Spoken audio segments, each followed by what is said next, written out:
Action. Good morning, Kento. Today's story is called Koala Lou by Mem Fox, and the pictures were drawn by Pamela Lofts. And Aunt Karen gave this book to your Aunt Laurel in 1989.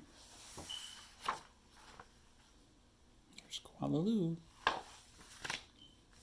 Ready? There once was a baby koala, so soft and round that all who saw her loved her. Her name was Koala Lou. The emu loved her, the platypus loved her, and even tough little Koala Claus next door loved her. So that's emu, parrot, weird bird, mouse kind of thing, and that must be platypus. But it was her mother who loved her most of all. 100 times a day, she would laugh and shake her head and say, "Koala Lou, I do love you."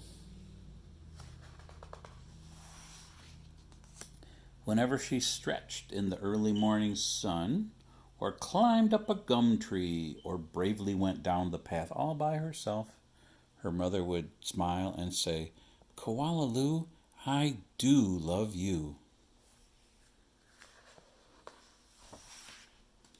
The years passed, and other koalas were born, brothers and sisters for Koala Lou. Soon, her mother was so busy she didn't have time to tell Koala Lou that she loved her. Although, of course, she did. These are Koala Lou's brothers and sisters. Every night, as she curled up under the stars, Koala Lou thought about the times when her mother had looked at her and said, "Koala Lou, I do love you." And she longed for her to say it again. One night, Koala Lou had a splendid idea. Preparations had begun for the Bush Olympics. She would enter the Olympics. She would compete in the gum tree climbing event, and she would win. And her mother would fling her arms around her neck and say again, "Koala Lou, I do love you." Koala Lou began her training right away. She jogged and puffed and lifted weights and panted. She hung from a branch with one claw at a time until she ached. She did push-ups until her stomach hurt, and last of all, she climbed the tallest tree that she could find, over and over and over again. Oomph, oof, oomph, oof. And there's the Bush Olympics sign.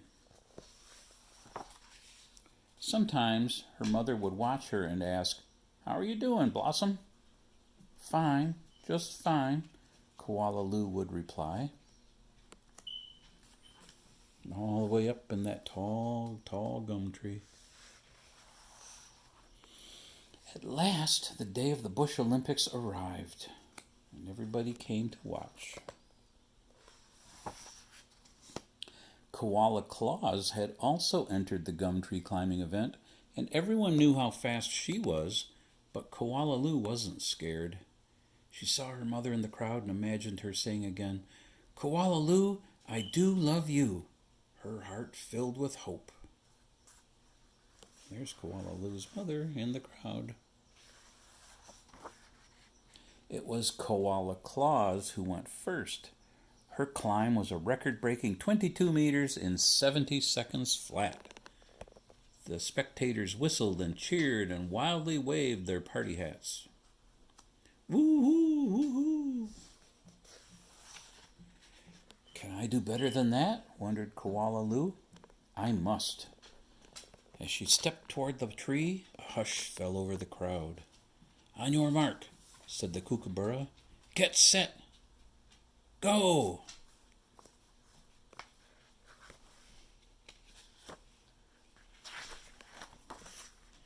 Koala Lou leapt onto the tree. Up and up and up she climbed, higher and higher and higher, faster and faster and faster, until there she was, right at the very top.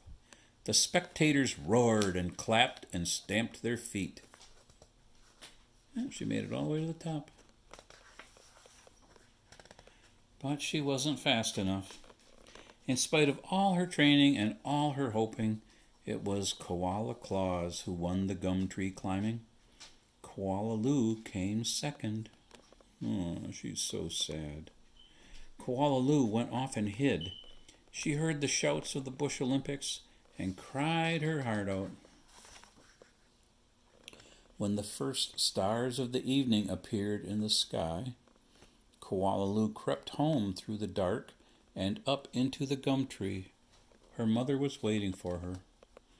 Before she could say a word, her mother had flung her arms around her neck and said, "Koala Lou, I do love you.